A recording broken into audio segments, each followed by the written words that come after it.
kamu sabar ya, karena parent wounds itu tidak bisa sembuh 1-2 hari. Prosesnya biasanya bertahun-tahun, jadi jangan buru-buru sembuh. Kenapa ya ibu aku kok nggak mau peluk aku? Kenapa ya ibu aku kok nggak hangat sama aku? Dia mungkin nggak bisa memproses itu ketika dia melihat teman lainnya begitu, melihat ibunya begitu, karena dia juga nggak tahu ibunya kenapa kayak begitu. Dalam kejadian ini gitu kan, jadi tidak melulu kesalahan satu orang gitu, karena saat itu tidak sadar memproyeksikan luka-luka kecil, yang luka-luka pada masa kecil yang belum sembuh ke pasangan, sehingga terjadi situasi yang chaotic dan akhirnya berujung bercerai.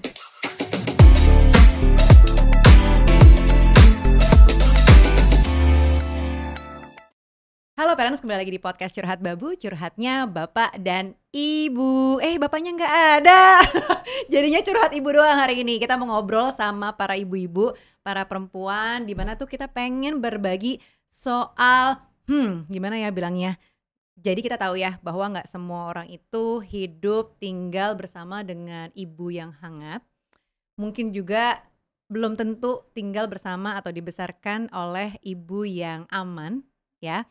Dan walaupun pada masa perkembangannya sampai kita dewasa sekarang kelihatannya sih kayak baik-baik aja, padahal ternyata banyak menyimpan luka. Nah, untuk itu di sini udah ada teman-teman kita, ada Mbak Syaruna Aleima. Hai. Dan juga ada Mbak Madalena Ratih. Halo. Hai, tuh silakan, kameranya banyak banget ya. Hai. Nah, di sini udah ada 2 orang, keduanya adalah seorang ibu, dan ini udah ada title-nya ya. Di sini ada expertnya gitu ya, dan di sini ada teman kita yang rajin banget melakukan proses healing. Nah, karena ada 2 point of view ini, dan ini tuh menjadi salah satu ceritaku juga sebagai pribadi untuk mau belajar mencari tahu lebih dalam tentang diri kita dan memaknai luka-luka di dalam. Kadang-kadang kita kan nggak sadar ya, kayaknya udah gede gini baik-baik aja deh. Tapi ternyata menyimpan banyak luka. Dan ternyata kita mewarisi luka-luka dari orang tua kita juga gitu kan. Dan sebenarnya tuh nggak pengen sih nerusin ke anak-anak, tapi secara nggak langsung kadang-kadang tanpa sadar kita mewariskan luka-luka itu ke anak-anak kita. Nah, Run, sebenarnya gimana sih cara kita tahu atau kita sadar tuh gimana sih bahwa kita tuh mewarisi luka itu? Karena kan kalau kita lihat sekarang nih kondisinya tuh kita kayak enggak kok, gue baik-baik aja gitu. Padahal sebenarnya ada perilaku kita, cara pikir kita yang mungkin terbentuk dari dulu, dari mungkin luka masa lalu dari ibu kita atau dari ayah kita gitu, yang kita kan nggak sadar gitu. Dari mana turun awalnya? Sebenarnya yang paling utama yang dimiliki oleh orang tersebut adalah kesadaran. Kesadaran, yang kedua curiosity. Karena tanpa adanya kesadaran, kita nggak akan pernah tahu bahwa ada sesuatu yang emang harus kita hadapin dan harus kita selesaikan. Dan kalau kita nggak punya curiosity, biasanya kita sadar ada yang salah, tapi karena nggak ada curiosity untuk ini kenapa ya, aku bisa resolve-nya gimana ya, biasanya kita selalu di survival untuk menghadapi itu, masalah yang muncul. Atau yang kedua, kita malah always going down every day, kayak aduh emang gue tuh emang selalu punya masalah ini deh gitu ya. Jadi belum tentu kita punya kesadaran bahwa kita punya masalah dalam hidup kita, akhirnya akan berujung pada curiosity enough untuk mengetahui ada apa di dalam diri kita.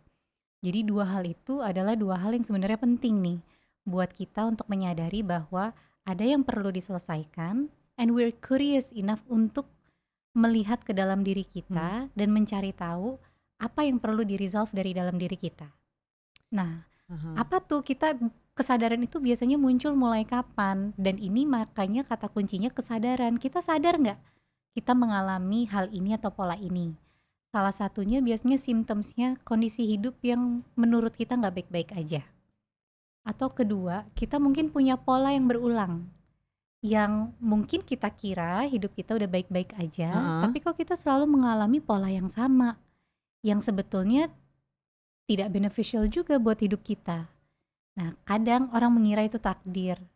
Tapi bisa juga sebetulnya ada sesuatu yang terulang karena ada hal yang belum resolve di dalam diri kita. Maka itu polanya keulang terus. Gitu. Jadi kayak berpattern ya, kayak kenapa kita attract ke dalam permasalahan atau ke dalam tipe apa ya, pola masalah itu yang serupa gitu. Itu Iya. berarti sebenarnya ada sesuatu, itu tuh kayak hint gitu kan untuk Iya. kita, kenapa ya ada yang salah ya sama gue. Kadang-kadang tuh aku ngelihatnya justru orang reaktif duluan untuk justru kayak menyalahkan pihak lain Betul. ketimbang untuk tadi dapat Betul. awareness-nya. Kenapa ya kok gue attract masalah yang sama ya? Padahal kan mungkin Iya. kebanyakan orang adalah gue marah dulu nih sama nih orang nih gitu Iya, kan. Atau and gue jadi victim dalam situasi itu Iya, gue sehingga adalah merasa korban. down ya. Gue selalu nih kalau bisnis selalu ditipu ya. Kok gue selalu dapat pasangan yang memperlakukan gue jelek ya. Ya sudahlah gitu. Mungkin emang ini takdir. Tapi sebetulnya mungkin ada unresolved issue di dalam diri kita yang akhirnya kita projected to our life, atau kita selalu meng-attract hal yang sama karena kita sebetulnya butuh untuk meresolve isu itu gitu. Coba kita tanya Mbak Magda. Mbak Magda ini kan melakukan perjalanan healing, atau kita tuh nyebutnya sebagai healing enthusiast, yang berarti kan ada kesadaran di awal sampai perjalanan di hari ini. Iya. Benar nggak Mbak? Betul. Itu apa sih yang menyadarkan Mbak? Salah satu trigger pertama yang menjadi pintu pembuka dalam perjalanan healing ini adalah perceraian, divorce. Jadi divorce itu adalah life event yang besar banget Betul. buatku saat itu. Dari situ aku mulai bertanya ke dalam diri, kenapa ini terjadi? Kenapa aku? Pelajarannya apa?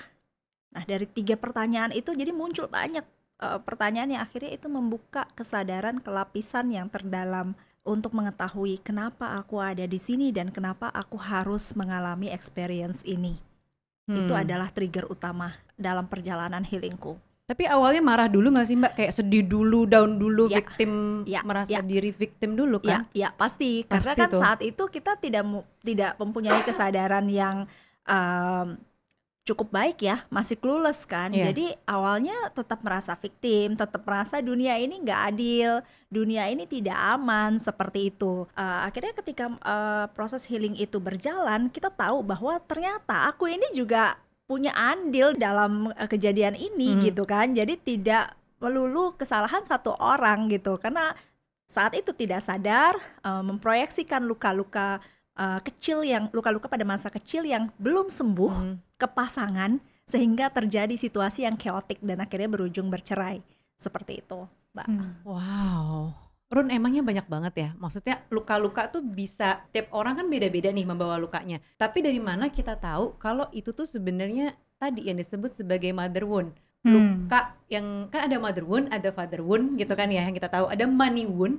Jadi banyak luka-luka, banyak jenis luka-lukanya, dan mungkin ya kayak mother wound kan seolah-olah kayak menyalahkan ibunya, padahal mungkin bukan kesalahannya di sini ya, tapi ini luka yang diakibatkan hubungan atau relasi dengan ibu kan. Nah, emang tanda-tandanya atau ciri-cirinya kayak apa, Run? Maksudnya yang bisa kita proyeksikan ke dalam keseharian gitu. Oke. Sebelum aku kasih tahu ciri-cirinya, mungkin disclaimer dulu kali ya di depan, bahwa ketika kita mengalami masalah at the present dan kita pengen tahu apa hal yang belum resolve di dalam diri kita, itu kita jangan kasih label dulu. Oke. Kenapa? Supaya kita nggak terpatri bahwa oh ini tuh pasti gara-gara ini. Tapi bisa jadi satu hal yang terjadi di present time kita itu karena gabungan dari beberapa point of views yang terbentuk dari luka-luka kita, mungkin dari beberapa pihak atau beberapa pengalaman sekaligus. Bisa jadi. Bisa jadi karena satu hal aja, bisa jadi karena beberapa. Jadi itu tadi, curiosity is very important. Karena kalau kita langsung melabelkan di depan, curiosity itu akan hilang kan. Jadi kita langsung judge di depan. Nah, judgment itu yang akhirnya nanti dalam proses healing kita pun akan sulit untuk kita betul-betul resolve, karena dari awal kita sudah ada judgment bahwa ini terjadi gara-gara ini. Gitu. Jadi sebetulnya kalau menurutku pribadi ya, tiap orang kan beda-beda, tiap praktisi juga beda-beda. Tapi kalau menurutku istilah mother wound itu lebih kepada deteksi aja bahwa luka ini munculnya waktu kapan. Tapi we don't need to judge bahwa this is mother wound and this wound is because of the mother or the relationship with the mother. Tapi lebih kepada mengajak klien, waktu itu ada kejadian apa, siapa pihak yang terlibat. And probably mother is di salah satu pihak yang terlibat dalam peristiwa itu, atau mungkin ibu menjadi salah satu pihak yang membentuk peristiwa tersebut. Tapi yang kita fokuskan adalah lebih kepada apa kebutuhan kamu yang gak terpenuhi saat itu, apa yang kamu butuhkan, and what can you do now. Jadi kita lihat either father atau mother di saat itu lebih kepada salah satu pihak yang ada di dalam peristiwa itu. Tapi kita gak melabelkan bahwa the wound is because of her. Karena kalau enggak, nanti label itu kita bawa kemana-mana. Bener sih Run. Kayak, oh aku tuh ada mother wound, aku udah proses healing karena aku ada mother wound, and then we say it again and again and again. So when we say it again and again and again, ya kita akan terjebak pada that kind of point of view that I have mother wound. Kalau kita melihat dari point of view bahwa I experience something, waktu itu aku gak bisa proses, I have needs yang belum terpenuhi waktu itu, ada pihak yang terlibat, A, B, C, yang happens to be my mother, si C gitu ya, and I resolve it, then I'm okay now, gitu. Jadi dengan itu kita akan lebih mudah untuk bebas. The moment we resolve our feelings, our emotions, our needs saat itu, the easier for us to resolve dari peristiwa tersebut ataupun hal yang melukai kita tersebut. Dan biasanya kita jadi nggak menyebutkan that label lagi tuh. Benar. Karena kita ngerasa well it's about me. It's not about the external parties gitu. Nah tadi balik ke pertanyaanku soal kayak apa sih yang biasanya ciri-cirinya yang terproyeksi dari perilaku atau pola pikir kita tuh yang terpengaruh dari luka-luka itu kayak apa sih? Ya. Jadi biasanya kalau kita ngomongin mother wound, sebetulnya kan kita harus lihat dulu wound tuh apa. Nah, aku selalu berpegang pada istilahnya Gabor Mate ya, dokter Gabor Mate, bahwa kalau kita ngomongin trauma atau wound, itu sebetulnya bukan peristiwanya, tapi bagaimana tubuh kita dan jiwa kita menghadapi dan memproses peristiwa itu. Jadi bisa ada kakak adik dimarahin pakai kemoceng, kakaknya ketawa-ketawa, adiknya jadi trauma sama kemoceng. Peristiwanya sama persis. Tapi karena di dalam diri kakak dan adik itu memprosesnya berbeda secara tubuh, secara jiwa, secara kognitif, maka persepsi yang timbul terhadap peristiwa itu pun berbeda gitu. Jadi kakaknya kalau ngelihat kemoceng, ketawa-ketawa, inget ibunya marah-marah kayak gitu. Karena ibunya marah-marah waktu itu pakai roll, jadi dia ngeliatnya it's so funny gitu. Sedangkan si adik takut banget gitu, dia ngerasa kayak kemoceng is a danger for me gitu. Nah itu definisi wound-nya dulu ya, maaf panjang ya saudara-saudara, supaya jelas dulu nih fundamentalnya, supaya kita nggak langsung tiba-tiba ngejudge gitu ya. Terus itu wound. Nah mother wound itu berarti ketika sang anak nggak bisa memproses apa yang terjadi antara dia dan ibunya.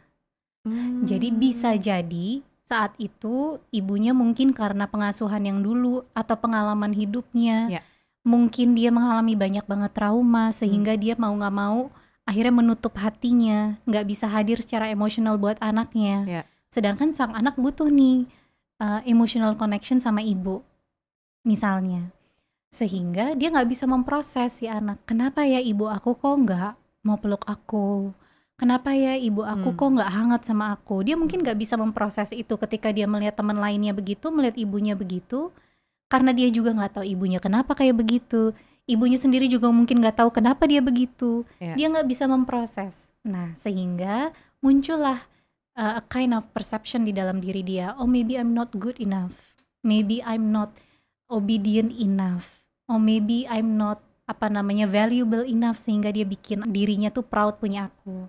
Jadi salah satu cirinya mungkin pandangan orang itu atau anak itu terhadap dirinya mungkin bukan kurang baik ya, kurang berharga, kurang kuat gitu. Jadi dia merasa dirinya tuh mungkin agak buruk dan lain-lain gitu. Kalau Mbak Magda sendiri pengalaman soal dari cerita ini tuh seperti apa sih? Kayak misalnya attract ke masalah yang sama. Tadi kan ngomongin pattern ya, tentang pola kehidupan atau pola pilihan yang sama gitu. Itu gimana? Ya, sebenarnya pengalaman kita pada masa kecil yang menyebabkan luka dan tidak terproses itu kan akan berulang secara tidak sadar. Makanya akan ada pola yang sama berulang-ulang seperti itu. Nah, ini tuh berasa banget sebenarnya ketika kita ada di hubungan romansa. Kenapa? Karena di hubungan romansa itu kan kita menjadi lebih vulnerable kan ketimbang hubungan profesional, ketimbang hubungan pertemanan seperti itu. Jadi memang triggernya yang aku rasakan secara pribadi saat itu memang di relationship. Banyak banget trigger yang kok kejadiannya berulang terus ya. Jadi dulu pada saat aku ada di relationship itu pasti aku menjadi pribadi yang selalu abandon myself. Aku menjadi seseorang yang selalu betray myself. Kayak gitu, dan itu berulang terus dan itu kan painful seperti people pleaser gitu ya. People pleaser dan I'm the one who fight for relationship kayak gitu-gitu, dan sampai akhirnya I lost myself in relationship dulu, selalu begitu berulang-ulang gitu. Nah, akhirnya dari pola yang berulang ini sadar kan, ada apa ya dengan aku gitu kan. Kapan aku terakhir kali merasakan perasaan seperti ini? Perasaan tadi I'm not good enough gitu kan, merasa aku tidak layak dicintai seperti itu. Kapan ya terakhir kali aku merasakan feelings kayak gini, kayak gitu. Ketika ditarik mundur, ya memang kejadiannya adalah banyak banget experience dengan ibu yang akhirnya itu muncul lagi di kehidupan dewasa seperti itu. Jadi benar kalau mother wounds itu memang bisa berpengaruh bagaimana kita menavigasi kehidupan dan beroperasi sebagai manusia dewasa. Jadi kalau Mbak Magda justru ngerasanya karena relasi tadi yang lebih paling vulnerable adalah romantisasi romansa sama pasangan gitu ya. Bener gitu ya Ron ya? Berarti yang paling kerasa itu apa? Sebenarnya ada bentuk relasi lain yang kita tahu sebenarnya itu refleksi dari luka kita di dalam gitu. Banyak sebetulnya, karena core-nya itu tadi kan when wound itu terjadi antara relasi dengan ibu, itu mempengaruhi relasi sama diri kita sendiri kan. That I'm not good enough, I may be not worthy enough, gak valuable enough. Sehingga kita selalu memposisikan diri kita to prove that we are enough di relasi yang kita bangun. Jadi gak hanya di romansa, mungkin di kerjaan juga. Jadi di kerjaan mungkin ada beberapa orang yang mengalami pattern yang sama, bahwa kok gue harus selalu membuktikan ya bahwa gue tuh worthy enough. Atau malah kok orang gak pernah ngelihat aku tuh sebetulnya as valuable as I believe I am ya. Aku selalu ngerasa kurang gitu. Iya. Dan itu terjadi juga sebenarnya di aku. Tidak hanya di hubungan romansa, tapi hubungan profesional itu juga ngaruh gitu. Jadi kita akan attract, pengalamanku ya, aku akan mengattract orang-orang dengan luka yang sama. Seperti itu, dengan luka yang sama, dengan kadang-kadang dengan karakter yang sama dengan ibuku, seperti itu, dan itu painful banget. Di friendship juga kayak gitu. Jadi sebelum sadar saat itu aku masih victim mentality nih, belum sadar kenapa ya aku selalu attract orang-orang kayak gini, kayak gitu, sampai akhirnya ada titik kesadaran di mana aku bertanggung jawab untuk menciptakan realita yang berbeda dalam hidupku. Caranya gimana ya? I heal the wounds inside me itu.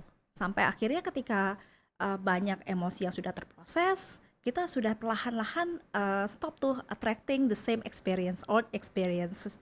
Jadi kita udah mulai start untuk create new experience dari inner state kita yang sekarang udah berbeda gitu. Oh gitu. Ini tuh banyak banget kejadian kalau aku lihat ya. Maksudnya bukan cuman relasi yang gagal sama hubungan, tapi misalnya ya tadi ketika pas Rona bilang juga, misalnya aku menjalani bisnis kok aku ditipu terus ya. Hubungan-hubungan yang kerjaan, bisnis, kenapa ya aku selalu gagal di hal ini gitu. Yang kita pikir kan sebenarnya kalau secara logika, ya berarti kita emang gak cocok aja nih sama orang yang kayak gini, atau kita nih kayaknya emang gak cocok aja nih, gak bakat aja di bisnis misalnya gitu. Kenapa kita kontraknya gak jelas atau gimana gak jelas. Padahal sebenarnya mungkin ada di dalam diri kita juga ya, tapi kan susah banget untuk mendalami bahwa oh ternyata masalahnya tuh ada di luka di dalam gue. Gimana caranya sih menyelami itu? Tadi kan Mbak Magda bilang painful, tapi gimana caranya sih, dan prosesnya tuh berapa panjang? Karena kan orang yang pengen nih, mungkin parents pengen tahu gimana caranya lagi gue mendalami kayak problem di dalam diri, karena pasti kan lumayan, kalau aku pribadi cetek-cetek aja, oh mungkin karena gue nih orangnya gini gitu, tapi kan untuk sampai dalam gitu ya, menelusuri ke paling dasar tuh gimana? Butuh waktu, butuh latihan. Kalau boleh jujur, aku pun pribadi kalau nemuin masalah, karena sampai saat ini pun aku juga masih rajin terapi ya. Kalau ada masalah, pasti kita prosesnya tuh kayak peeling the onion. Jadi pasti kita akan setidaknya ya dalam prosesku berterapi, menterapi orang atau aku yang diterapi, itu adalah kalau kita misalnya kesel nih, kayaknya aku ngerasa dibohongin ya dalam bisnis gitu. Aku datang, pasti awalnya yang namanya manusia akan menceritakan seluruh keluh kesah kita dan emosi kita terhadap pihak tersebut. Masih mainannya masih eksternal nih. Sebagai terapis pasti kita kan udah lihat kayak, oh berarti kuncinya sebetulnya ujungnya di sini nih. Tapi kita nggak bisa namanya bypass. Kita harus menghargai all the emotions yang kita rasakan sebagai yang mengalami itu, dan memang punya kesabaran untuk peeling the onion, sehingga kita yang menemukan kesadaran itu sendiri, bukan dikasih tahu sama orang lain. Jadi contohnya kita punya emosi marah, ya udah kita ekspresiin dulu marahnya di ruang terapi itu. Oh, di ruang Nggak terapi, apa-apa. kirain marahin orangnya, nggak ya? Belum tentu bisa terima juga orangnya kan. Kayak gue habis terapi nih. Kita marah, kita ekspresiin marahnya di ruang terapi. Ada kan beberapa teknik-tekniknya. Setelah marahnya usai, biasanya munculnya sedih. Kita gedalamin dulu sedihnya, kita ekspresiin. Setelah itu ada kecewa. Setelah itu baru kita cukup tenang, karena semua emosi yang meledak itu udah ibaratnya emosi itu kan energy in motion ya, emotion. Itu udah flow, udah in motion, kita akan jauh lebih tenang. Kita akan bisa mulai refleksi. Kita akan mulai diberikan pertanyaan, atau aku bisa memberikan pertanyaan dari, kamu bisa seperti ini, awal mulanya dari mana? What motivates you? Trigger kamu untuk lompat dalam boat ini tuh apa aja gitu. Dari situ kan kalau emosinya semua udah keluar, dia udah bisa cukup tenang, cukup reflektif, dia kan bisa mulai kontemplatif gitu. Nah, jadi memang butuh kesabaran. Satu hal yang aku bilang selalu di ruang terapi adalah, karena aku pun berterapi, mohon untuk ada kesabaran. Kadang-kadang nggak bisa dia datang, terus semua kemarahan 30 tahun minta selesai di satu sesi. Itu agak sulit ya. Gitu. Plus kan gue bukan dukun ya. Kayak lupa gitu. Like you have to face it, and sometimes you have to face it layer by layer gitu. Mbak, kalau Mbak Magda sendiri gitu prosesnya gimana tuh? Kalau aku boleh mengutip salah satu guru healingku, almarhum Mas Reza Gunawan, saat itu di ruang terapi beliau tuh bilang gini, kamu sabar ya, karena parent wounds itu tidak bisa sembuh 1-2 hari. Prosesnya biasanya bertahun-tahun, jadi jangan buru-buru sembuh. Nikmati saja perjalanannya. Jadi dari awal udah dikasih tahu nih dulu sama almarhum Mas Reza gitu ya. Dan benar juga, ternyata perjalanannya adalah 9 tahun. Dan sampai saat ini sebenarnya aku juga masih tetap healing gitu kan, karena setiap hari kan kita kalau ada trigger ya kita bersihin kan ya, sampah-sampah batin kayak gitu. Tapi momen-momen berat itu ada di 7 tahun pertama. 7 tahun pertama, karena kan sebenarnya ketika kita tarik mundur saat itu ya dalam perjalanan healingku ya, luka itu terjadi nggak 1-2 tahun, luka itu terjadi pada saat aku di rahim. Dan saat aku memulai perjalanan healing itu 32 tahun, jadi bayangkan itu sudah ada 32 tahun luka di situ, 32 tahun plus 9 bulan, dan nggak tahu, kita mungkin membawa luka-luka dari nenek moyang kita, dari ancestor kita yang 500 tahun lalu, yang 1000 tahun lalu. Jadi bayangkan kita membawa itu dalam kehidupan yang sekarang, dan kita harus healing itu. Jadi nggak mungkin itu dalam waktu dekat gitu, dalam waktu yang cukup singkat seperti itu. Jadi ya cukup sabar, dan prosesnya benar seperti yang tadi Mbak Runa bilang, bahwa healing itu menurut pengalamanku nggak bisa langsung love and light gitu kan. Jadi kayak habis ketemu terapis langsung ringan, terus habis itu besoknya udah nggak ada masalah lagi. Enggak kayak gitu.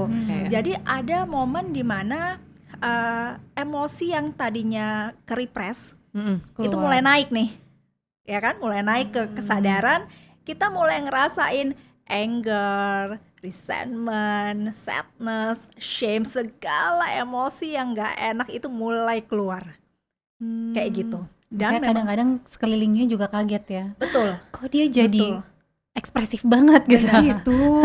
Betul. Jadi sangat-sangat rough banget gitu, dan kemarahan itu ya dihadapi saja, dirangkul aja. So I sit with my emotion, I sit with my anger. Saat itu diproses di ruang terapi, diproses di meditasi seperti itu. sampai marahnya itu selesai. Dan itu juga nggak 1-2 hari kayak gitu, berbulan-bulan, bertahun-tahun seperti itu. Jadi sampai marahnya itu selesai, baru deh kita baru bisa melihat subjek itu dari perspektif yang berbeda seperti itu. Kalau kita kan ngelihat marahnya kan dulu, aku tuh nggak dapat cinta yang aku butuhkan, jadi aku marah nih kayak gitu. Tapi ada dalam perjalanan healing itu kita sadar bahwa ibu kita tuh mungkin dia juga painful dulu karena dia juga nggak dapat cinta yang dia butuhkan. Dia juga painful, dia juga struggle loh seperti itu. Nah, dalam kesadaran yang berbeda itu tadi akhirnya muncul compassion, sehingga cara melihat ibu juga udah berbeda nih, udah shifting. Yang tadinya kita ngelihat diri kita sebagai victim gitu kan, akhirnya berbeda, kita melihat ibu kita juga, dia juga victim juga, dan jadinya kita jadi lebih compassion gitu loh ke ibu kita, lebih sayang, lebih cinta, lebih banyak pengertian seperti itu. Disitulah healing terjadi. Oh, jadi ketika kita udah mulai berubah ya untuk menghadapi orang tua kita ini. Nah, tapi maksudnya munculnya gimana ya? Munculnya pertama ini kan prosesnya nggak gampang. Tadi mesti berlayer-layer, nggak mungkin dalam satu sesi konseling ataupun healing ini terus selesai permasalahan yang mungkin udah tercipta dari pada saat kita di dalam kandungan ibu kita, seumur kita sekarang. Tapi munculnya pertama kali untuk tahu bahwa kita ini harus berproses, itu tuh nggak gampang banget. Pertama nih ya, orang mikirnya nggak ada yang salah dengan kita, yang salah orang tua kita mungkin. Ini pendapat yang mungkin aja salah ya. Terus belum lagi kedua, aduh mesti healing, pengennya proses instan dong, cepet gitu. Tapi gimana caranya biar kita tahu bahwa tadi ketiga lagi soal ini, healing tuh mahal. Iya, biaya gitu kan, sehingga orang kayak enggan gitu untuk enggak lah, aku mah sholat aja gitu kan. Padahal sebenarnya di luar dari kita dengan keyakinan kita, tapi kan ada proses-proses lain yang prosesnya mungkin nggak gampang tadi itu. Nah, ini gimana caranya ya Mbak untuk menyembuhkan, untuk aware, mungkin lebih aware lagi bahwa proses ibu kita tuh juga nggak gampang gitu pada saat dia menjadi kita tinggal bersama beliau gitu kan. Mungkin pada saat proses hamil juga nggak gampang, berumah tangga juga waktu itu nggak gampang, sehingga dampaknya kita. Terus gimana caranya tuh kita juga nggak mengulang pattern yang sama. Gimana caranya biar kita nggak mengulang pattern itu?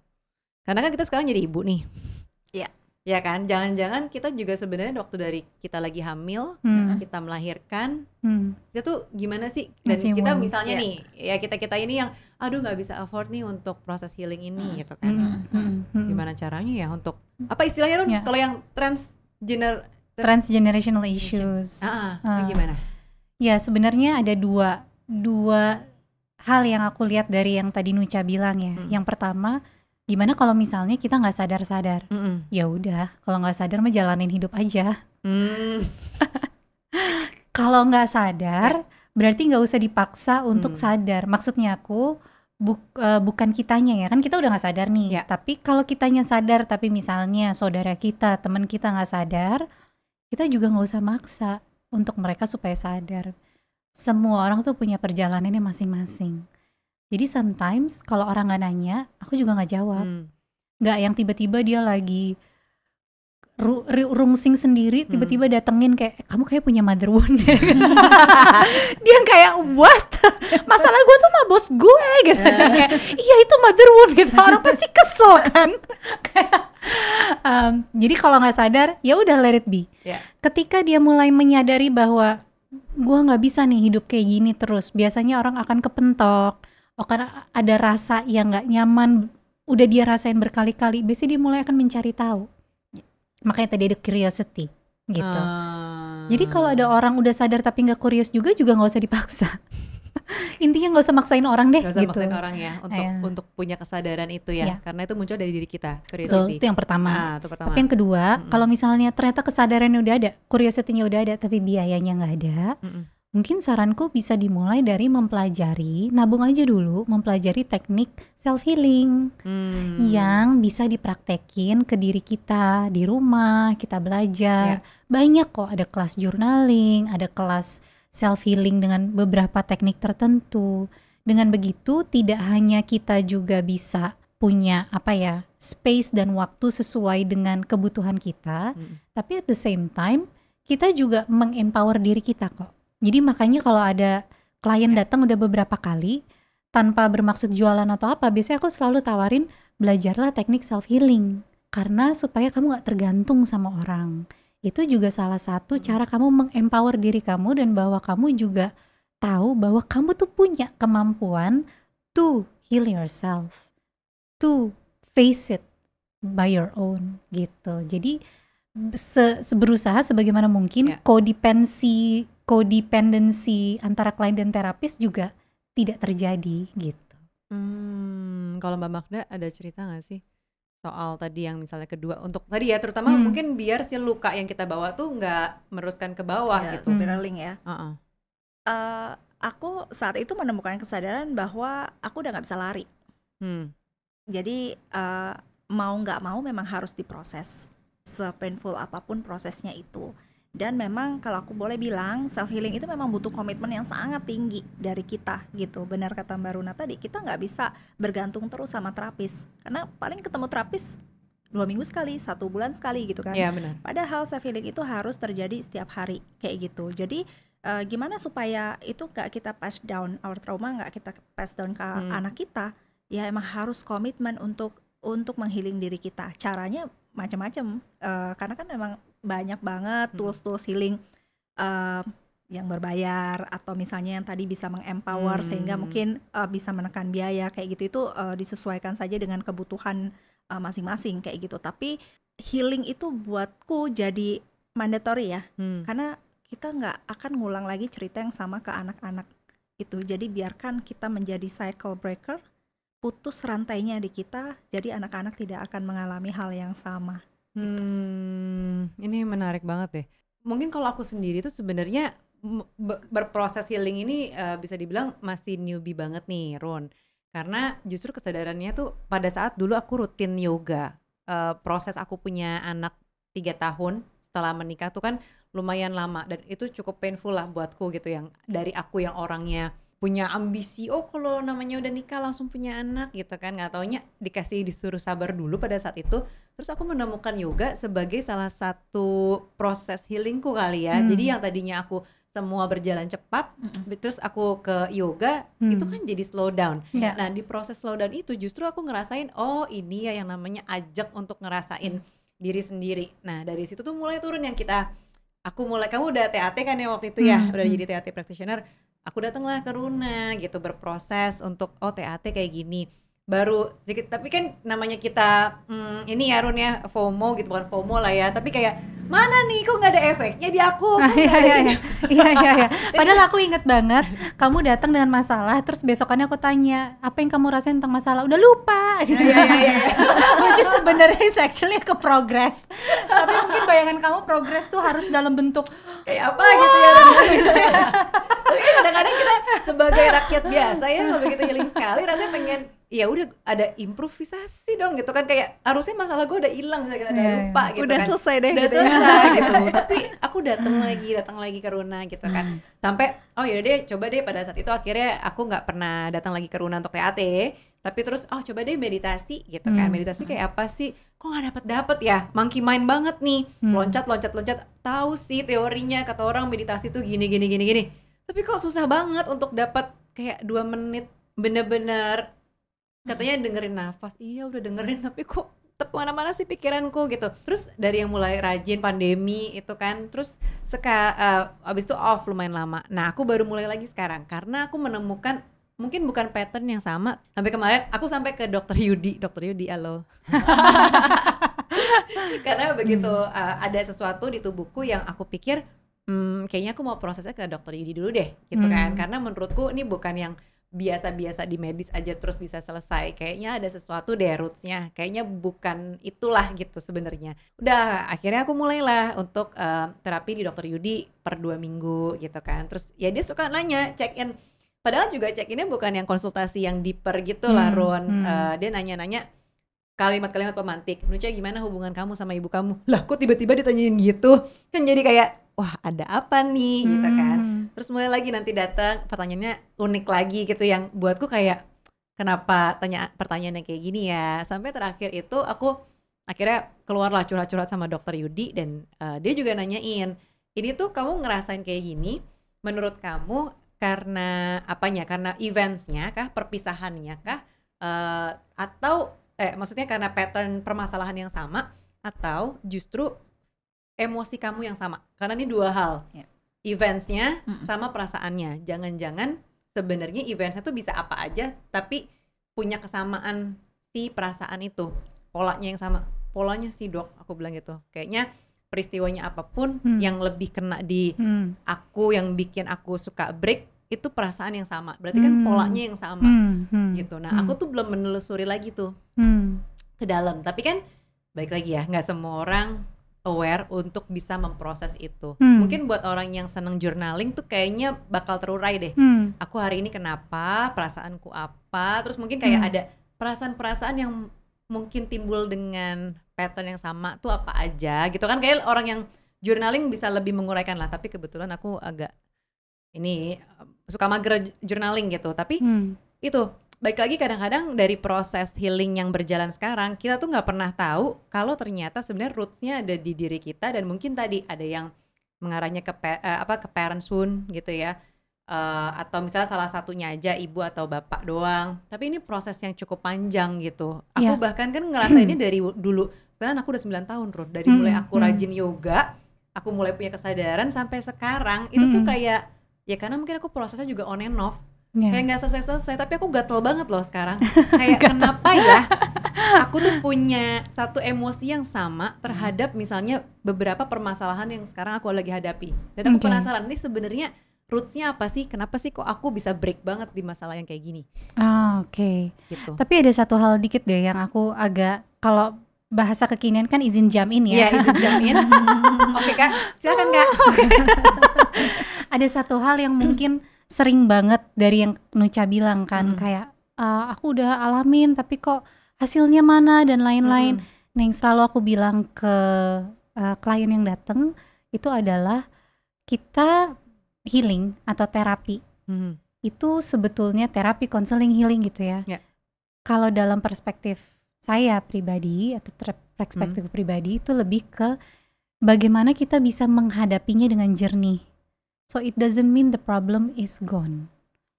Jadi kalau kita datang untuk terapi dan berharap dengan gue terapi masalahnya hilang, ya kemungkinan besar kita kecewa.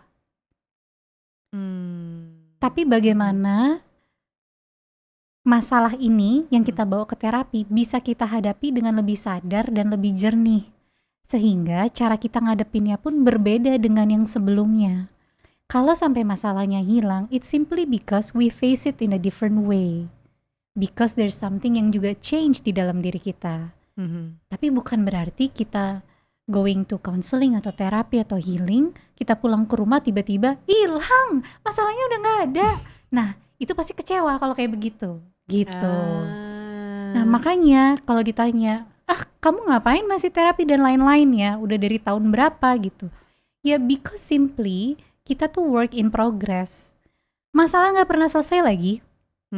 Pertanyaannya adalah ketika kita terus berprogres, masalah yang kita dapetin terus mentok di satu SD atau kita udah nemuin masalah di satu SMP. Karena kita udah punya skillnya selama dari 1 sampai 6 SD itu. Masalah kita pasti ada. Cuman ketika kita udah gak bisa menghadapinya lagi secara jernih, kita mungkin butuh bantuan atau kita mungkin melakukan teknik tertentu, metode tertentu sehingga kita bisa menghadapinya lebih jernih. Kayak contoh ya, mungkin kan beberapa orang udah tahu ya, suami aku sakit gitu dari tahun 2022. Dengan aku ber-TAT bukan berarti tiba-tiba gila sembuh, nggak perlu operasi. Tapi karena tahu TAT, setiap dia operasi, masuk rumah sakit, TAT, journaling, menghadapi proses itu jauh lebih jernih dibandingkan kalau enggak pasti udah breakdown, pusing, bingung, sedih berkepanjangan. Tapi bukan yang nggak sedih ya, sedih pasti ada, tapi kita bisa lebih tegar gitu menghadapinya gitu. Kadang tuh baggage kita udah banyak duluan sih ya, jadi kesentil dikit langsung break. Betul. Sama memang mungkin peristiwa itu begitu berat, kita nggak bisa memprosesnya again. Tadi wound itu karena kita nggak bisa prosesnya. Jadi kita berterapi atau kita melakukan self healing untuk diri kita itu supaya kita bisa memproses peristiwa itu sehingga kita jernih ngelihatnya gitu, ngadepinnya gitu. Oke, kalau Mbak Magda sendiri nih, ini kan udah melalui proses yang lumayan panjang, yang jauh lebih conscious gitu ya dibanding aku ya, conscious banget. Nah, pernah nggak sih ngerasa kayak harus mereparenting ibu kita? Terus prosesnya tuh gimana sih? Kayak ada perasaan justru dengan jaga jarak kah, ada boundariesnya, atau justru ada cara lain nih? Karena kan udah lebih aware gitu. Sebenarnya pada perjalanan healing yang aku reparenting adalah diriku sendiri. Diri sendiri. Jadi kan sebenarnya anak kecil di dalam diri yang punya luka itu tuh masih ada nih di dalam gitu kan. Dia nggak dapat source cinta yang dia butuhkan pada saat dia kecil sampai dia dewasa, sehingga saat itu adalah tanggung jawabku. Aku mengambil alih tanggung jawab itu, dan aku menjadi ibu buat anak kecil yang ada di dalam ini. Kayak gitu. Jadi aku memberikan cinta yang dia butuhkan, cinta ibu yang dia butuhkan untuk Magda kecil di dalam ini yang butuh cinta itu. Itu prosesnya reparenting. Jadi setiap aku mengalami trigger, mengalami discomfort, aku akan duduk dengan si kecil ini. Aku akan tanya, how do you feel? Terus kamu butuh apa dari aku sekarang? Kayak gitu. Sometimes dia butuh reassurance, aku akan kasih reassurance, I'm here. I'm not gonna leaving you, or you're enough, I love you, something like that. Itu kan yang aku butuhkan dulu, tapi memang aku nggak dapat kayak gitu. Jadi prosesnya adalah ya mereparenting diri sendiri, bukan mereparenting ibu seperti itu. Terus pada prosesnya pernah nggak sih kayak pengen pergi gitu ya? To be honest pernah pasti. Karena kan saat itu kita melihat sosok ibu kita masih menjadi trigger ya. Ketika kita masih belum sembuh, masih ada luka, pasti kita ngelihat sosok ibu itu menjadi trigger yang cukup besar kayak gitu. Jadi pada proses perjalanan healing itu ada momen-momen yang emang nggak mau ketemu kayak gitu. Tapi saat itu aku ngambil in the middle ground gitu. Jadi di saat aku ready, aku akan connect nih dengan ibuku. Kayak gitu, aku akan connect, tapi ketika muncul trigger dan akunya overwhelm, aku akan step back, aku akan regulasi emosiku dulu.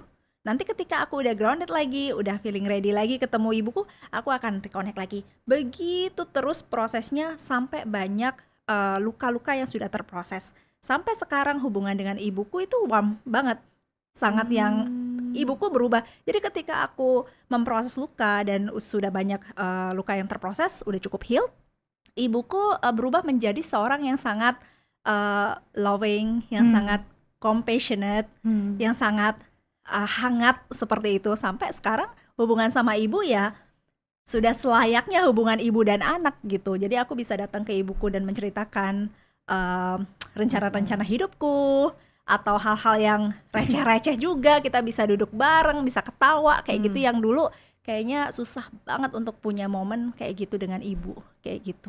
Oke, jadi selama proses healing ini berlangsung, tadi kan udah bilang work in progress, berarti hubungan dengan ibu dan ibu ini sendiri juga mulai kelihatan berubah ya? Karena pada saat kita healing itu kan sebenarnya kita tidak cuma menghealing diri kita sendiri kan, kita tuh menghealing orang tua kita, termasuk ibu. Kita menghealing anak kita menghealing pasangan, kita menghealing orang-orang di sekitar kita juga. Jadi ketika kita healing, otomatis ibu kita juga ikut healing gitu. Beliau juga ikut merasakan energi healingnya. Jadi out of nowhere, cara ibuku bicara misalnya ya, ibuku lebih hangat, lebih lembut, lebih compassionate kayak gitu. Jadi emang akhirnya berubah dan hubungan kami akhirnya sekarang menjadi baik.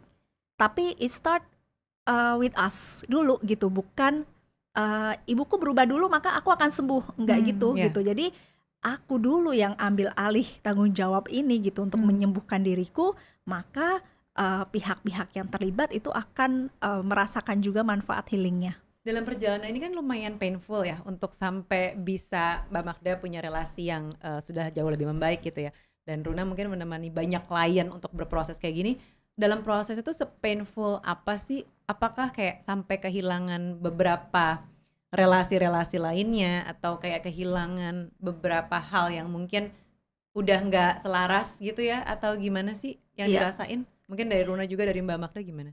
Ya, kalau aku kebetulan luka ibu itu banyak banget muncul di hubungan romantis nih, Ya. gitu. Jadi memang harus ada kekuatan dan kemauan untuk bisa cut the cycle kan. Jadi kalau kita ketemu yang kira-kira hubungan yang buat aku jadi betray myself, yang hubungan yang membuat aku jadi abandon myself, ya aku harus bisa untuk pergi dari hubungan ini, kayak gitu. Jadi otomatis kita akan kehilangan banyak orang, dan itu tidak cuma di hubungan romansa aja ya, pertemanan, Oh ya. seperti itu, karir, ya kayak gitu. Jadi sampai kita berani untuk memilih diri sendiri, I choose myself, so this time I will choose myself. Nah itu akan, perjalanan healingnya akan berkelanjutan. Gitu ya? Ya. Emang gitu Run? Prosesnya akan kayak, kita kan maksudnya proses healing itu kan menselaraskan dengan diri kita gitu ya. Apa yang datang, yang attract berarti yang mungkin selaras. Tapi juga let go hal-hal yang gak selaras tadi, baik itu orang atau kondisi atau tadi sampai ke karir dan lain-lain. Sampai segitunya Run? Iya, kadang-kadang karena ibaratnya file di dalam diri kita udah berubah, maka hasil yang kita proyeksikan juga akan berubah. Tapi biasanya kalau kita sudah melalui proses healing kan kita biasanya lebih sadar, udah gak victim mindset lagi. Jadi kita juga mulai sadar bahwa kayaknya lingkungan ini udah gak cocok buat aku. Aku kayaknya udah gak pas di sini lagi. Dan itu bukan berarti harus marah, berantem gitu ya. Ya cukup aja untuk oke, kayaknya udah cukup. Kerja juga kayaknya aku udah cukup di sini. Cukup. Dan bukan berarti kalau kita melalui proses healing harus tandanya ganti teman, ganti kerjaan, itu juga nggak gitu. Karena bisa aja kita juga ketika kita berubah, sekeliling kita, pekerjaan kita juga ikut bertumbuh dan berubah bersama kita. Jadi skenario itu nggak limited. Hanya saja kita perlu sadar waktu kita ngejalaninnya, apakah ini masih sesuai sama diri saya. Kalau udah enggak, kita selalu punya choice. Yang kita lupa sebagai manusia adalah kita tuh punya choice loh, kita tuh punya pilihan. Nah ketika kita memilih yang berbeda, bukan berarti kita juga akan menderita selama itu memang we choose it for us gitu. Menarik nih. Kalau ngomongin soal luka-luka gitu ya, ini hal yang menarik karena aku jadi suka menganalisis gitu hal-hal yang terjadi. Kayak sekarang misalnya nih aku sendiri lagi mengalami beberapa hal gitu. Kenapa ya, kok aku merasanya gini ya? Ini padahal case-nya beda-beda nih yang datang. Dan semua kan berjalan cepat, apalagi sekarang ya Ron. Kalau kita nggak decide untuk kita slow down sendiri, itu kita akan ke bawah terus, ya kan? Nah, semuanya akan kelihatan lebih clear kalau kita rada slow down, nggak yang slow down selalu slow down sih, tapi maksudnya untuk bisa diem dan mikir ini tuh kenapa terjadi ya? Kira-kira roots-nya kenapa? Terus kenapa aku merasa ini, kok aku ke-trigger ya sama ini. Dan itu tuh kayak hal yang gak pernah selesai gitu loh. Tapi apakah kita harus selalu slow down terus, apa gimana nih Ron? Karena kan kita hidup di dalam dunia terutama digital ya. Kita lihat sosial media dan lain-lain. Itu tuh kita gak pernah berhenti untuk mengkonsumsi informasi dan lain-lain. Tapi gimana caranya Ron menurut kamu untuk kita tuh bisa aware bahwa slow down tuh sesuatu yang bukan berarti buruk, tapi juga bukan, nggak tahu sih, bukan berarti harus selalu dilakukan gitu loh, ya kayak everyday. Apa gimana sih Run? Slow down tuh harus takarannya apa, porsinya kayak gimana? Oke, aku boleh nggak ganti judulnya bukan slow down, tapi apa? Lebih ke connect to yourself. Oke. Karena kalau kita slow down, orang tuh kan langsung mikirnya kita nggak ngapa-ngapain. Gila, padahal tugas kita banyak banget gitu ya. Udah kerja, jadi ibu, jadi anak gitu ya. So connect with ourselves, with the way that cocok sama kita di saat itu. Jadi every day buatlah waktu to connect with yourself. Dan cara connect with yourself-nya silahkan tentukan yang memang cocok buat kita di saat itu. For some people caranya adalah dengan meditasi. For other mungkin journaling. For others mungkin olahraga sendiri. For others mungkin kontemplatif, tapi tujuan utamanya bukan ke eksternal, tapi lebih kepada saya mau dengerin tubuh saya mau dengerin diri saya mau dengerin rasa saya atau emosi saya. Jadi lebih ke gimana caranya kita bisa connect ke diri kita on a daily basis gitu. Menjawab nggak? Menjawab. Mungkin Mbak Mahda mau nambahin nggak? Ya, kalau aku bener kata Mbak Runa tadi, aku menyiapkan waktu sebelum tidur itu untuk hening dan meditasi. Kenapa malam? Karena kan malam biasanya kita udah mulai relax gitu ya, Ya. udah nggak ada kerjaan, udah nggak ada yang huru-hara gitu. Jadi aku bisa diam, tenang dan mendengarkan suara di dalam diri itu di momen sebelum tidur. Jadi meditasi sebelum tidur, dan itu aku komitmen setiap malam. Nah makanya akhirnya dari kebiasaan itu sekarang jadi lebih mudah untuk connect dengan diri sendiri. Makanya jadi jarang curhat. Gitu Mbak. Iya, karena kan kita segala pertanyaan yang ada tuh kan sebenarnya jawabannya ada di dalam. Gitu. Jadi dengan kita connect sama diri sendiri, sebenarnya kita udah bisa tuh nemuin banyak jawaban dari dalam. Nah, itulah kenapa kita harus sering-sering connect sama diri sendiri kayak gitu. Bahkan segala keputusan-keputusan hidup yang besar saat itu sekarang ini adalah hanya dengan mendengarkan hati aja. Iya. Bener. Yang kata orang kalau zaman dulu itu perasaan lo aja. Padahal sebenarnya kan suka dibilangnya itu perasaan lo aja. Perasaan. Kadang kan yang muncul dari hati Iya. itu perasaan lo aja. Jadi kita Iya. cenderung suka mengabaikan gitu loh, Run. Iya. Iya. Karena dari kecil dianggap itu tidak Iya. penting. Iya kan? Atau Jadi sampai sekarang juga kadang-kadang ya gitu. Ini perasaan gua aja kali ya. Enggak deh, nggak usah diikutin deh. Mungkin kita ikutin kata orang aja. Iya. Suka kayak gitu kan? Tapi lambat laun ketika kita sudah terbiasa untuk berkoneksi dengan diri, kita tahu mana yang ini perasaan aja atau memang ini intuisi yang memang harus diikutin. Ya. Itu akan berasa kayak gitu. Mana yang emosi, Nah, mana yang emang emosi, emosi, mana yang emang itu kata hati, our true self yang ngomong. Iya, betul. Dan Oke. biasanya kalau emang kita udah tahu ini intuisinya ini higher self-nya kasih guide, aku harus A, harus B gitu ya. Dan biasanya kalau diikutin itu tuh gampang banget jalannya kayak gitu. I see. Biasanya suaranya akan jauh lebih tenang. Yes. Kayak ngasih taunya tuh tenang, bukan yang jangan kayak gitu. Biasanya kan oktavnya tinggi tuh, Iya, atau iya. oktavnya tuh rendah banget. Ya soalnya aku begini, itu kan beda oktavnya. Ini biasanya tenang. Ya, gitu. Oke. Balik ke Mother Wound tadi. Ini kan di dalam perjalanannya, dalam penyembuhan ini sebenarnya aku suka dengar nih kata-kata yang cukup meditatif adalah I forgive you, I forgive myself gitu kan. Seberapa penting sih kata forgive atau memaafkan ini dalam proses penyembuhan diri kita? Penting sekali, tapi jangan buru-buru. Jadi maafkan, ikhlaskan, itu nggak bisa di step depan atau tengah.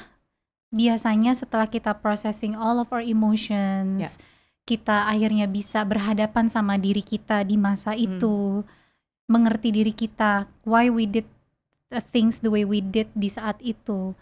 Otomatis memaafkan itu terjadi dengan sendirinya kok. Kayak di pengalamanku melihat klien dan bahkan pribadi gitu ya.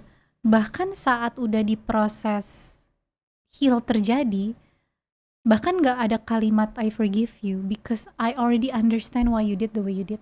Jadi kita udah mulai sadar, kita menyadari dan kita ngerti kenapa she did things the way she did di saat itu, and we completely accept that.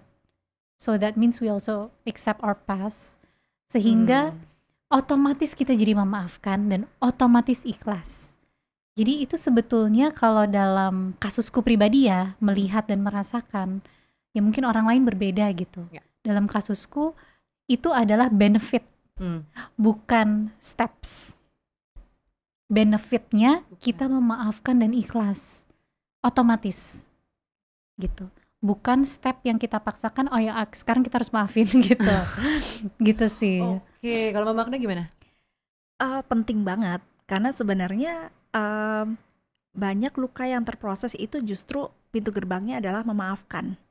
Tapi seperti tadi aku bilang, proses memaafkan itu nggak bisa langsung love and light gitu. Jadi banyak emosi kemarahan di situ yang kita harus proses dulu sampai akhirnya kita mengerti bahwa situasi ini tuh memang ibu kita juga painful gitu. Jadi ibu kita juga mungkin tidak sadar membawa lukanya seperti itu. Makanya akhirnya jadi ada understanding yang lebih dalam sehingga kita bisa melihat ibu kita dengan penuh cinta seperti itu. Nah pada proses itu proses maafkan seperti itu. Dan sebelum kita bisa memaafkan orang tua, yang ada di sini anger semua, gitu. Makanya pada saat proses maafkan, angernya ini diproses dulu, gitu. Angernya diproses dulu, baru kita bisa maafkan. Nggak bisa langsung love and light. Kalau love and light itu cenderung kita repress our emotions, nggak keproses, jadi nggak selesai nih lukanya. Ya, nggak bisa Kayak gitu. bypass. Gitu. Nggak bisa bypass juga gitu. Dan memaknai itu juga nggak bisa bypass ya, Ya, nggak bisa. betul. Oh ya, oke, kalau pakai logika emang ibu aku begini karena ibunya begini karena bapaknya Betul. begini, tapi kan masih Betul. pakai logika. Iya, benar, pakai logika. Kita belum memproses emosi kita. Iya, iya. Sedangkan salah satu stepnya di situ. Nah, memprosesnya itu sih, ya sebenarnya kita aware bahwa si emosi kita nih harus diolah, dikelola gitu ya, diregulasi. Tapi ya kadang secara nggak sadar sebenarnya kita udah lagi menutup dulu itu, tapi lebih ke pakai logika. Oh, secara logika Iya. sebenarnya permasalahannya gini Iya, gitu kan. Iya. Padahal tapi perasaan kita duluan ya yang harus diproses tuh berarti ya. Ya, sebetulnya itu kan salah satu coping mechanism aja. Karena kita sadar kalau kita ngerasain it's painful, Iya. kita nggak siap, Iya. kita nggak kuat, makanya kita shutdown, gue pakai logika aja. Iya. So numbing things, nggak ngerasain, Lari. Lari. melogikakan sesuatu, rasionalisasi itu salah satu coping mechanism sebetulnya. Iya lagi. Jadi kadang-kadang Semangat kita Ibu Nuca. suka kabur dari perasaan itu sendiri. Iya, Tapi iya. kita pakai logika deh kali ini. Iya, iya. Atau larinya dalam bentuk lain, makan Gimana? enak, Iya, iya. traveling, belanja, itu kan jadi lari juga kan, karena kita nggak mau ngerasain emosi yang nggak nyaman ini, akhirnya kita lari nih keluar diri semua. Padahal sebenarnya inti dari healing itu kan kita duduk dengan emosi kita. Mau se-painful apapun itu, kita be present with our emotions gitu. Adanya marah, dirasain aja marahnya. Adanya shame, dirasain aja shame-nya sampai semua emosi yang nggak enak itu tuh terproses. Di situ healing terjadi. Oke.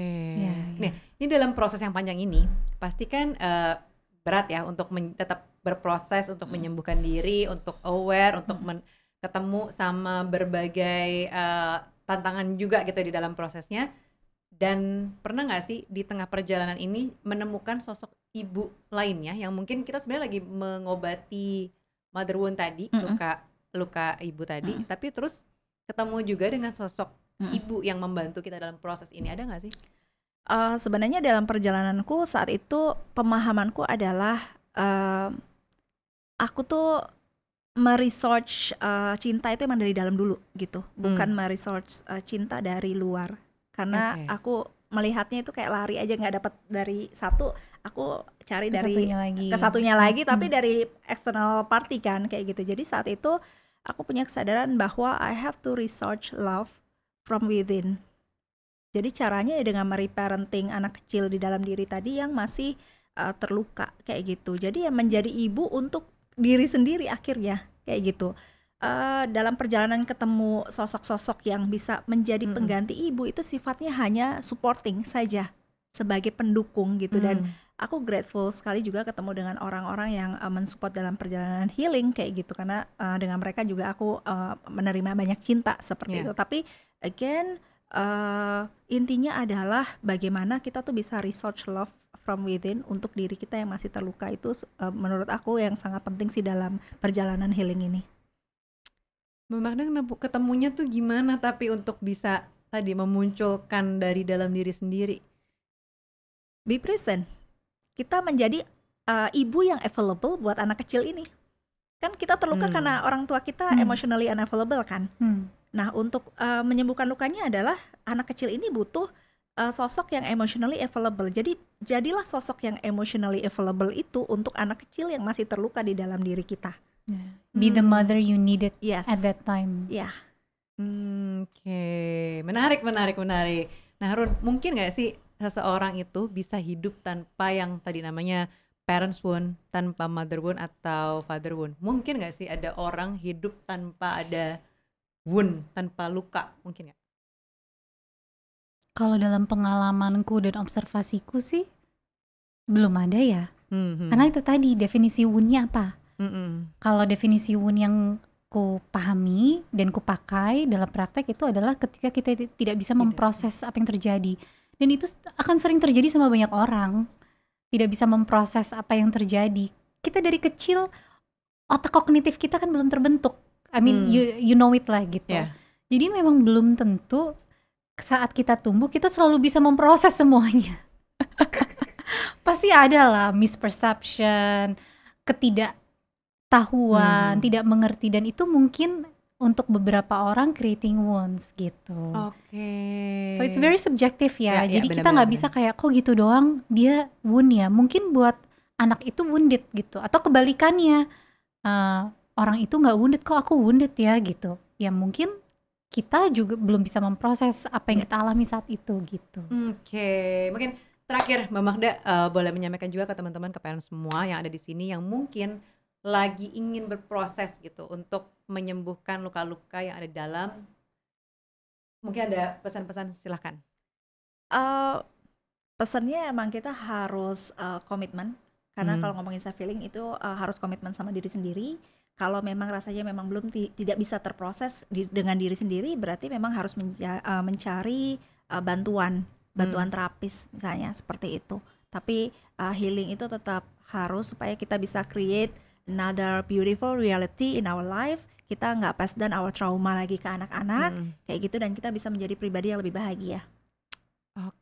Thank you. Run, boleh dong solusinya kira-kira buat orang-orang yang terluka? Solusi? Pas gue harus nyari solusi. Kira-kira solusinya apa sih buat orang tuh yang ngerasa kenapa sih aku attack dengan masalah yang sama, kenapa sih baggageku banyak banget nih dan gak selesai? Silakan. Banyak banget nih soalnya pasti parents yang membawa banyak baggage di dalam hidupnya. Yang pertama, sadar baggage-nya apa, coba boleh ditulis dulu, disadari dulu, lalu setelah itu boleh tentukan aja, how will I face it? Saya butuh bantuan orang kah? Saya mau belajar sebuah metode atau cara kah? Tapi bagaimana saya bisa menghadapinya dengan lebih jernih? Dan yang ketiga, ini bukan solusi sih, lebih pesan aja, sabar. Jadi proses healing itu bukan kayak magic di Harry Potter ya, kayak kita nemuin spell and then it's all gone. Jalani setapak demi setapak. Kesannya kita nggak maju, tapi sebetulnya kalau kita lihat tahun lalu saya kayak apa ya, 2 tahun lalu kayak apa ya, 3 tahun lalu kayak apa, itu akan kelihatan sekali perubahannya. Jadi sabar, one step at a time. Yang penting sadar and stay curious. Kalau gitu, terima kasih banyak Runa, terima kasih banyak Mbak Magda udah ngobrol-ngobrol di sini. Mungkin dari hal-hal yang kita nggak pernah tahu, kita pikir kita baik-baik saja, ternyata sebenarnya kita tuh kadang-kadang menyimpan satu kotak di pojokan yang sebenarnya isinya tuh emosi yang belum terregulasi, yang masih ada di situ, yang sebenarnya butuh diproses. Dan itu dia, prosesnya nggak gampang, prosesnya panjang. Dan tadi Mbak Magda dan juga Runa menyampaikan gitu ya gimana caranya sih, proses seperti apa sih kurang lebih, dan semua perjalanan adanya di parents ya. Sampai ketemu di episode selanjutnya. Jangan lupa untuk like, subscribe, dan juga share konten ini. See you di next episode. Bye.